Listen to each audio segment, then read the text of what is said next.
Бүгдээрээ сайн уу? Би өнөөдөр энэ удаагийнхаа бичлэгээр та нартай Японд сонингийн гэрээгээр яаж ирж байсан, тэгээд Японд амьдрах хугацаанд яг ингээд ямар цагийн ажил хийжсэн, юу хийжсэн талаараа ингээд ярьж өгье гэж бодож байна. Тэгээд Монголоос ер нь ингээд оюутан болоод ирэхэд ер нь бол нэг хоёр л зам байдаг байхгүй. Нэг нь ингээд хувийн зардлаар ирэх, эсвэл бол сонингийн гэрээгээр ирэх гэд. Монголд болохоор хүүхдүүд сонингийн тэтгэлэг гэж яриад байдаг. Тэтгэлэг нь бол шал тустай байдаг.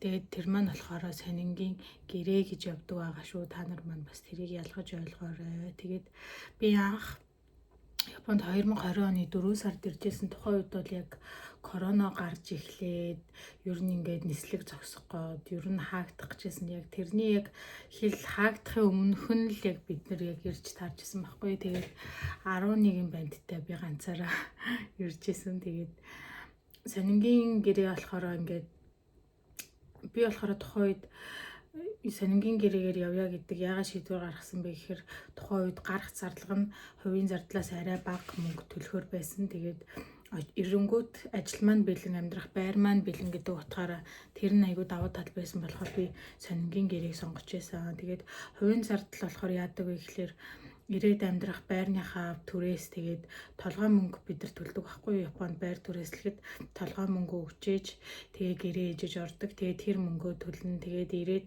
2-3 сарын хэрэглээний мөнгөтэй байхгүй бол ирээд шууд ажил олно гэдэг нь бас айгүй их асуудалтай. Яагаад тэгэхээр бид нар чинь шууд ирээд Японоор ингээд шууд илэн далангүй ойлголцож чадахгүй учраас тэрэн дээр бас асуудал гардаг болохоор хувийн зардал дээр арай жоох илүү зардал гардаг аа. Тэгээд одоо би та нарт болохоор сонингийн гэрээний давуу болон сул талыг ярьж өгье. За эхний ээлжийн давуу тал нь болохоор сонингийн гэрээгээр ирлээ гэхэд тухайн сонингийн газар чинь чиний сургалтын төлбөрийг 100% одоо эхлэлний бэлтгэлт чинь 100% төлөөд чи тэр төлсөн мөнгийг чинь одоо чи ирээд сонин хийдэг, одоо тараадаг ажлаа хийгээ сар болгоныхаа цалингаас тодорхой хэмжээний мөнгөө асуулаад явдаг гэсэн үг. Тэгээд миний хувьд болохоор тухайн үед сарын цалин 15 мянган буюу 150 мянган йен байгаад тэндээсээ 50 мянган йений сургалтын төлбөртөө сар болгон татуулдаг байсан. Тэгээд сонингийн гэрээгээр зуушлуулад ирж хахад сонингийн байр маань үнгүй байдаг тухайн үедээ. Тэгээд хэрэглээ ус, тог, газ гэх мэтээ өөрөө төлөөд сонингийнхаа байранд түрээс төлөхгүйгээр үнгүй амьдардаг аа гэсэн үг. Харин 2 жилийн гэрээний маань хугацаа дуусах юм бол тухайн байранда түрээс төлжээж амьдрах болдог. Яагаад тэгэхээр одоо тэр маань бас 2 жилийн гэрээний хугацаагаар ирж байгаа учраас тэр байр маань бас айгүй давуу тал байсан гэсэн үг ээ. Тэгээд сонингийн гэрээгээл яриад байдаг. Яг сонингийн ажил гэж яг юу гэдэг юм бэ гэхээр Япончууд сонио айгүй их уншдаг. Тэгээд тэр сонингийн айлд нь хөргөж өгдөг түгээлтийн ажил хийдэг гэсэн үг. Тэгээд сонингийн ажил болохоор өглөө өдрийн гэсэн 2 тараалттай байдаг байхгүй. Тэгээд өглөөнийх нь тараалт болохоор шөнө эхэлдэг гэсэн үг. Тэгээд бид нар нөгөө ямар мэсээ одоо ямар сонингийн газар ажиллаж байгаагаасаа хамаарат чиний одоо нөгөө тараах сонингийн чинь цаг бас өөр байна гэсэн үг. Манайх болохоор шөнийн 12-оос эхлээд ер нь сонингоо тараадаг байсан. Өөр бусад найзуудынхаагаа сонсож байхад бол шөнийн 2 цагаас эхэлдэг ч юм уу, шөнийн 1 цагаас эхэлдэг бас сонингийн газрууд байдгийн билээ. Тэгэхээр чи ямар газар хуваарлагдаад очисон, ямар газар байгаагаасаа хамаарат чиний бас сонин тарааж эхлэх цаг чинь өөр байна гэсэн үг. Тэгээд чамд ингээд ямар одоо хідэн ширхэг сонин байна, чи өөрөө тэрийг хэр хурдан тарааж чадчихин, тэрнээсээ хамаарат одоо чиний нөгөө ажлаа хурдан дуусгах цаг, удаан дуусгах цаг чинь бас ингээд хэлбэлзээд өөр байдаг. Гэхдээ яг тухайн цагаараа цалин чинь биш тогтмол байдаг болохоор тэр нь бас айгүй давуу тал болно гэсэн үг. Хэрвээ сонингоо хурдан тараагаад дуусчих юм бол чи хурдан хараад амарч болно.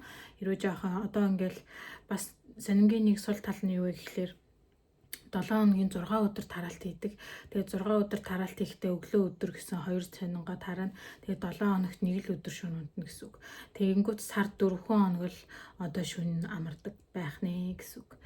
Тэгээд сонингоо тараахад миний ингээд техникийн ээлжинд аягүй хэцүү байсан зүйл нь ихээр бид нар ингээд одоо нөгөө жоо Монголд мопедний байкны үнэмлэх англилтай ирээд тэр англилаа Япон жолооны үнэмлэх болгоо солиулж авдаг.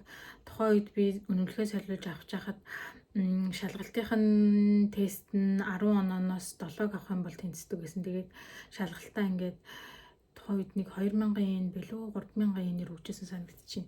Тэгээд тухайн шалгалтандаа тэнцснийхаа дараа үнэмлэхээ солиулж аваад тэгээд үндсэндээ ажиллаа хийж болно гэсэн үг.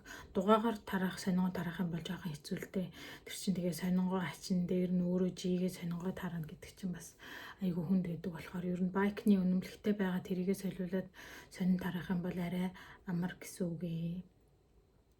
Тэгээд өөр одоо тухайн үед би сонингийнхаа гэрээг нэг жил хийжэл сонингоосоо гарна гэж бодож байсан. Гэхдээ тухайн үед бол ерөөсө болж өгөөгүй. Ягаад тэгэхээр тухайн үед миний хэл айгүй муу байсан. Тэгээд ажил ер нь олдохгүй. Тэгээ хийж чадах болов уу гэд тухайн одоо ингээд сонингийн бас нэг сул тал гэвэл нөгөө байнга ганцаараа ажил хийдэг Япон хүнтэй нэг харьцаж ярьдаг ажил хийдгүү болохоор Япон хэл ерөөсөө нэг сайжирч өгдөггүй гэх юм уу. Тэгэл ер нь ингээ ярьдаг ажил хийхгүй бол болохгүй юм байна гэж бодоод уг жил болоод гарандаа гэж бодож исэн боловч би хагас жил ахиж гэрээгээ сунгаад тэгээ жил 6 сарын хугацаанд сонингийн ажил хийжсэн. Тухайн үед бол тэгээд хүнд хэцүү юм юу байсан бэ гэхэлэр ялчгүй нөгөө шөнийн ойр айгүй хүнд айгүй чухал байдаг юм билээ л дээ. Тэгэл унтаж амарч чадахгүй болохоор ингээд амар пэлбэгэндэг ингээд дотор ингээд салганаал пэлбэгнэл ингээл нэг өдөр шөнө унтахаар ингээ бүх юм ингээ тодолж амар харж мардаг ч юм уу. Тухайн үед би бол тэгж ажилтдаг байхдаа л шөнийн ойр айгүй чухал юм байна да гэдгийг айгүй ойлгож авч байсан. Гэхдээ сонингийн ажил хэдийн нөгөө хэцүү бас юм ачаалтай хүн байдаг ч гэсэн ингээд сонингийн гэрээгээр ирсэн хүмүүсийг харахад бол бүгдээрээ л айгүй мундаг явдаг юм шиг надад харагддаг. Яагаад тэгэхээр ачаалдаа сурдаг, цагийн менежментээ сайн барьж сурдаг, юмыг ингээд цаг тухайд нь хийж сурч чаддаг юм шиг санагддаг. Тэгээд одоо сонингийн гэрээгээр ирмээр байгаа хүүхдүүд байх юм бол Монголд зуучилж байгаа компаниуд бол зөндөө байгаа бах. Гэхдээ сүүл намайг ажиллаж байхад ямар ч гэсэн нөгөө зарим сонингийн газар хаагддаг ч юм уу те сонин уншдаг хүнийхэн тоо багасцсан гэдэг ч юм уу. Тэрнээсээ болоод бас нэг ажиллаж байгаа хүн ажиллах хүн мөн авахгүй бас нэг хэсэг оюутнууд авахгүй бас байж исэн. Гэхдээ одоо нөгөө ажиллах хүч нь цөөхөн болчихсон болохоор оюутнуудыг нэлээд татж байгаа юм шиг байгаа. Гэхдээ сонингийн ажил бол өөр ийм гадаад барилга ч юм уу хүнд ийм ажлуудыг бодвол ер нь гайгүй хөнгөн хийгээ сурчвал айгүй амар. Тэгээд тухайн ажил дээр ирээ чи өөрөө хэрэгжиж чадсан тэр хэмжээгээр л үр дүнгээ амсна гэж бодож байна. Тэгээд сонингийн гэрээ нь болохоор юм байдаг. Сонингийн тэтгэлэг нь болохоор юу байдаг вэ гэхээр чи тухайн сонингийн газараа ажиллаад жил хагас ажилласан байх шаардлагатай. Тэнгүүтээ хэлний бэлтгэлээ төгсөө дараагийнхаа сургууль Сэмонгакуга, Дайгаку ч юм уу их сургууль одоо коллежид орох үедээ тухайн мессенийхаа одоо сонингийн газрынхаа захирал төсөлт өгөөд надад ингээд тэтгэлэг хэрэгтэй байна, надад өгөх боломж байна уу буюу шинсээ хийгээд одоо тухайн өөрийнхөө материалыг өгдөг гэсэн үг. Тэнгүүд тухайн сонингийн газрын чинь дарах ч юм уу тэр хүн чинь одоо манад ийм оюутан байгаа ингээд энэ хүнд ийм тэтгэлэг хэрэгтэй байна гэх юм бол тухайн тэрийн захирлын зөвшөөрлөлтөөр чамд тэтгэлэг олгодог гэсэн үг. Хэрвээ тэр тэтгэлэг нь бас нөгөө нэг 4 төрөл байдаг шиг санагдаад байна. A, B, C, D гээд. Тэгээд тэр нь болохоор 100 мангаас 150 ман орчим байдаг билүү. Тэр нь одоо яах вэ гэхэлэр чи тухайн төлбөрийг буцааж өгөх шаардлагагүйгээр чамд тэтгэлэг болгож өгнө гэсэн үг. Сургалтын төлбөрийг чинь чамд төлнө. Тэгээд чи тухайн сонингийнхаа газарт үргэлжлүүлээд ажиллах, сонингийнхаа ажлыг хийх ёстой гэсэн үг. Мэдээж ялгаагүй өглөө өдрийнхөө тархалтыг хийгээд ажилланаа гэсэн үг. Тэтгэлэг нь бас ийм ялгаатай, сонингийн гэрээ гэдэг нь ийм ялгаатай. Монголоос ирж байгаа болохоор одоо ирж байгаа нь болохоор сонингийн тэтгэлэг биш шүү. Сонингийн гэрээ гэдгийг та нар манд бас ойлгоод аваарай гэж хэлмээр байна. Тэгээд Японд ирмээр байгаа дүүнертэй хандаж хэлэхэд хэрвээ ингээд чи хийж чаднаа гэх юм бол сонингийн гэрээ бол үнэхээр чамд өргөөж өгнө. Одоо үнэхээр айгүй ээлтэй байдаг гэж би бол хувьдаа боддог. Тэгээд хувийн зардлаар ирүүл ялгаагүй бас чамаас арай илүү их хүчин чармаалт, арай их хичээл зүтгэл гарна гэсэн үг. Хэлээ бас сайн сурах шаардлагатай гэсэн үг. Одоо энэ жилээс виз сонголт бас айгүй чангарсан байгаа болохоор хэлний төвшин бас айгүй их шалгаж байгаа. Тэгээд нөгөө хэлний бэлгэлд явж байгаа ч гэсэн бас нөгөө сонингийнхаа ажлаас болоод нөгөө хичээлээ айгүй их тасалдаг эрцээ ингээд дутуу өгдгөөс болоод визээ одоо сунгуулж чадахгүй байдалд хүрэх нөхцөл хүртэл үүсээд байгаа болохоор бас тэрийгэ тооцоолоод эрцэн Японд болохоор дүнгээс гадна нөгөө эрцийг айгүй чухалчилж үздэг. Одоо 90-тэй юм уу 100% эрцтэй байвал дараагийнхаа коллеж юм уу их сургуульд ороход тодорхой хэмжээний бас урамшуулалт тэтгэлэг бас авч болдог байхгүй. Заавал чи дүнгээрээ биш эрцсэн сайн байх юм бол тухайн сургуулиас чамд 100,000 yen ч юм уу 50,000 yen ч юм уу юм хөнгөлөлт үзүүлдэг болохоор эрцээ сайн бариад хичээлээ сайн хийгээд явах юм бол ер нь болно гэж бодож байна. Тэгээд дараагийнхаа бичлэгээр би өөр ажил болон өөр одоо ирээд ямар ажил хийсэн бас тэр тухайгаа ярьж өгнө. Гэхдээ одоогийн байдлаар бол би үнцэн ажилтны виз аваад үнцэн ажил хийгээ явж байгаа. Тэгээд яг ажил хийгээд яг 2 дахь жил рүү орж байгаа. Гэхдээ өнгөрсөн 4 жилийн хугацаанд оюутан байх хэлний бэлтгэл байх хугацаанд бол би сонингийн ажил хийжсэн. Тэгээд Ямато буюу нөгөө нэг хүргэлтийн одоо түгэлт хийдэг газрын бараа ялгадаг ажил. Одоо юу гэхээр Amazon-ы ч юм уу юм таны ингээ хөдөлж авсан барааг одоо нөгөө аль дүүрэг рүү яаж явахыг ингээд ялгаж савладаг байхгүй. Тийм газар бас ажиллаж байсан. Тийм бараа ялгадаг тийм шүний ажил бол эмэгтэй хүнд ер нь бол жоохон чанга. Гэтэ би яг сонингоос гараад яг тийм ажил хийж байхдаа үнэхээр нэр амар шантарч байсан.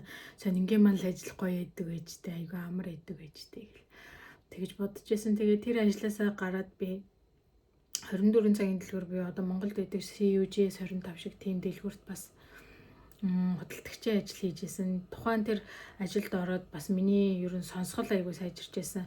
Них амир ярихгүй ч гэсэн ингээ хүний хэлж байгаа үгийг сонсоод ерөн ойлгох хэмжээний хэл айгүй сайжирч байсан. Тэгээд сургуулийн маань багш нар ч гэсэн айгүй сайжирч байсан л та. Чиний ингээ сонсгол ойлгох чадвар чи айгүй сайжирсан байна гэд. Тэгээд тэр цагаас хойш за ерөн ингээд хүнтэй харьцдаг ажил хийвэл миний хэл айгүй сайжрах юм байна. Би ерөн сонсоод ойлгодог болох юм байна гэсэн үднэс бас дараагийнхаа ажлыг солиод явсан. Тэгээ би тэр одоо 7-11-д л ажиллаж байсан л та. Тэрэндээ би бараг 1 жил орчим ажилласан баха. Тэгээд тэрнээсээ гараад 2 жилийн хугацаанд ресторан зөөгч хийсэн. Тэгээд одоо манай энэ HR-ын гээд одоо Монгол ажилчинтай одоо Монгол оюутан хүмүүстэд цагийн ажил болж өгдөг тийм ресторанд зөөгч одоо зочид буудлуудад ажилладаг тийм ажил гаргаж өгдөг компани байдаг. Тэр компаниасаа хуваараа аваад ерөнхийдөө ресторанд ингээд тогтмол ажиллаа явуулсан. Бусад ажлуудыг бодвол рестораны зөөгчийн маань арай нөгөө цагийн үнэлгээ нь арай өндөр байдаг. Тэгээд цаанаасаа хоолтой байдаг ч юм уу те ажиллах цаг нь айгүй уян хатан. Тэгээд оюутан хүмүүсд бол рестораны зөөгч хийх ч юм уу тиймэрхүү ажил нь бас арай амар байх болов бас хилэн арай сайжрах болов гэж бас бодож байна. Тэгээд та нар маань ирээд аль болох хичээлээ сайн хийгээд хэлээ сайжруулад ингээд өөрийгөө ахиулаад арай ингээд ажлуудаа солиод сайн ажил хийгээ явуул зүгээр байхаа гэж бодож байна. Ерөнхийдөө Японд их ингээд хүмүүсийг ажиглаад тахад үйлдвэрт ажилтдаг ресторан зөөгч хийдэг. Тэгээд 24 цагийн дэлгүүр буудлын цэвэрлэгийн ажил бас айгүй их хийдэг юм шиг үлээ. Би бол буудлын цэвэрлэгийн ажил бол хийж үзээгүй. Тэгээд эрэгтэй хүмүүс бол дийлэнх нь барилга юм уу, тэг метроны ингээ шүний ажил ч юм уу, тэг нүүлгэлт ч юм уу, тэг арай жоохон юм хүнд хүчээр ажлууд хийдэг. Тэгтээ бас тэрийгээ дагаад арай өөр байдаг байх байхаа гэж бодож чинь. Тэгээд Японд ирсэн хүмүүс аягүй их тэгж асуугаад байдаг. Мөнгө хурааж чадах уу? Ер нь Японы салин өндөр юм чи ингээд болгочих юм шүү гэдэг ч юм уу те. Ер нь бол яг ингээд цалинтайгаа адилхан ингээд хэрэглээ нь бас айгүй өндөр болохоор зарлах чинь бас айгүй өндөр байна. Тэгэл сарынхаа хэрэглээнд яг бүх юм таарал хоол хүнсээ аваад хэрэглээгээ төлөөл яг сарын дүндэл дүн болдог. Тэгээд Японд мөнгө цуглуулъя гэж бодож байгаа бол би Японыг санал болгохгүй. Харин 5 дахьтай арай нэг аюулгүй арай цэвэр аюулгүй орчинд амьдрыг гэвэл Япон арай зүгээр байх гэж бодож чинь. Бас хүүхдэд бас айгүй ээлтэй гэж боддог. Агарын орчин ч юм уу те амьдрах орчин ч гэсэн айгүй сайн төлөвлөгдсөн байдаг болохоор тэрийг бас би бас зүгээр гэж бодож байна. Тэгээд та нар маань надаас асуух зүйл байвал асуугаарай. Дараа нь ингээд өөр бичлэгээр өөрийнхөө мэддэг чаддаг бүгдийг ингээд аль болох тайлбарлаад хэлж өгөхийг бодноо. Тэгээд баярлаа. Баяртай жоохон урьсан байж магадгүй. Дараагийнхаа бичлэгээр уулзлаа. Баяртай.